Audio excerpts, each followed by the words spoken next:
Hey everyone, and welcome to this Vesteria video. In this video I'll be covering the new warrior update and all the changes and abilities that the warrior class got, including all the subclass changes. So first I'll be starting out with Paladin, as in my opinion they got the best update. So let's start off with Smite. So Smite in this update got a pretty big buff as its range got increased. I'll show you in a sec once I get up here. So let me just come over here and alright. So Smite's range got a pretty big buff. As you can see, it goes pretty far.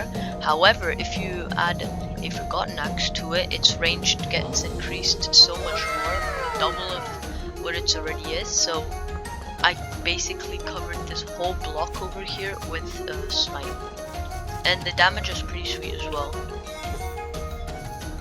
Another change that the warriors got as a whole is the new ability Blasting Slash, which is now a magic attack. So this is really good for upcoming paladins who don't have magic moves yet but want to build off magic. So as you can see, it does a lot of damage and it scales off mana. So for early paladins who want to do a magic build early on, this is really good for them.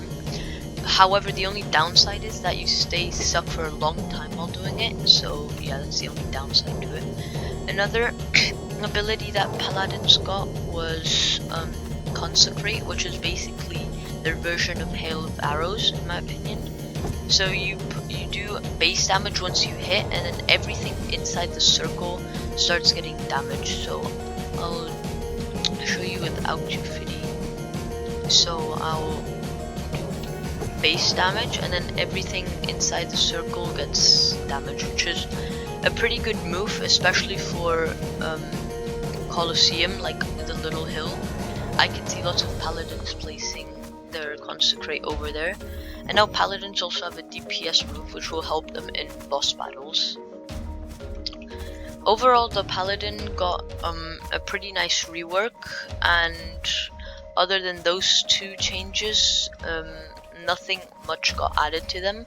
However, I still regret rebirthing my paladin, as now it has gotten a pretty big buff, and yeah, I wish I just didn't reset my paladin. Anyways, on to the knight class. Alright, so the knight got some pretty nasty changes. For example, Shield Bash is now only 1 second cooldown.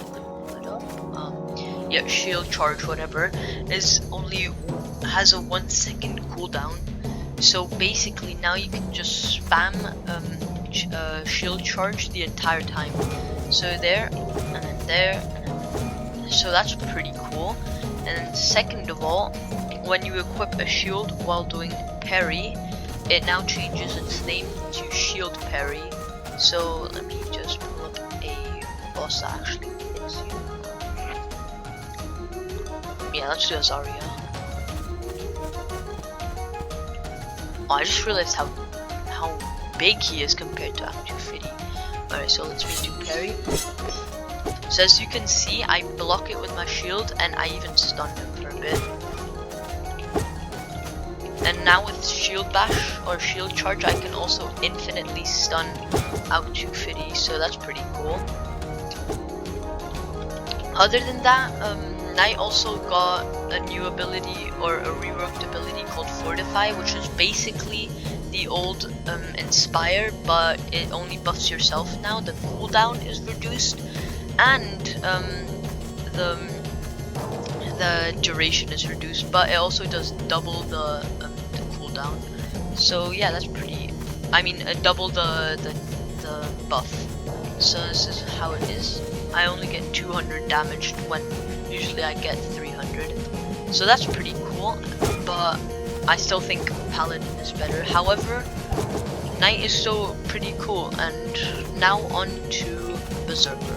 So Berserker also got a few new cool moves, and if you remember from I think March last year when we got all the new subclass abilities, some of them got added to the main game, such as Headlong Dive, which is a pretty cool move. I won't recommend it. It's comparable to Ground Slam, but in my opinion it's harder to aim.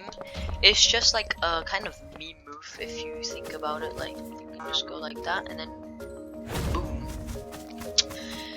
Other than that, Ferocious Assault got a huge buff. As you can see now, it like you have little flames coming out of it. The damage buff got more. You can move around a lot more than you could before. Before you were like static, just there, just swinging your swords, and now you can actually move it around. And also, the range got increased for Ferocious Assault, so I'm like standing over here, and I can still do a bit of damage to him, to the dummy, which is pretty cool. Spin Slash, or the Beyblade move that I like to call, also got an update, or now while you do it, you don't get damaged. So let's try on Azaria. So as you can see, I blocked a few of his attacks while doing it, which is pretty cool. Just still doesn't convince me to really get it. I think it's maybe good for PvP, but other than that, it did get a bit of a buff, so I'll use it before. But yeah, if I were to make a build of Warrior, I would probably leave out Headlong Dive, because it's, in my opinion, it's quite useless when we have Ground Slam for the Warrior move. So yeah. Other than that, none of the other subclasses really got anything else added, though that's not a bad thing, as I feel like the Warrior class really needed this update, as compared to Mages and Hunters. Warriors really lagged behind in like damage, and you could see a lot more Mages and Hunters walking around than Warriors. But I feel like after this update, we'll see a lot more Warrior builds and Warrior mains, such as Knight and Paladin, which were before like neglected. And I'll definitely also follow that trend with grinding my Paladin. But other than that, that's it for this video. Hope you enjoyed. If you did, please consider leaving a like and subscribing. Goodbye.